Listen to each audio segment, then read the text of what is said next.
Taking a look at Semiconductor, you're seeing shares up by about 4.25% right now. A few of the things to note from this most recent quarter here that really jumped out to me. Number one, the company, they saw revenue of about $1.95 billion. That is an increase of about 1% year over year. They also mentioned here that automotive revenue grew 38% year over year. That's a record 50% of their total revenue. I mean, it just goes to what we were just talking about with regard to vehicles. Vehicles rely more on chips, not just, EVs. Like nowadays, if you're buying a newer vehicle, there's going to be more technology involved with it. So the semiconductor space benefits from that, hence on being on today, So not surprised that there's some strength there with regard to that. And we just saw a pickup in the auto sector. It started during the pandemic and it just continues with regard to that sector, and the auto sector being the beneficiary of that. I'm sure we'll see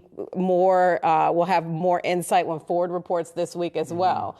Yeah, I'm not going to act like a scientist or a chemist with this one, but if there are any investors that are looking at there's a term that you might hear, or at least a compound that you might hear a little bit more about. That's as scientific as I get. Okay. Going forward from here, they said that they're accelerating their silicon carbide manufacturing output, exceeding some of their internal plans right now and enabling them to nearly double their silicon carbide revenue quarter over quarter there. So silicon carbide. I'm not a scientist either. I'm like, I don't know.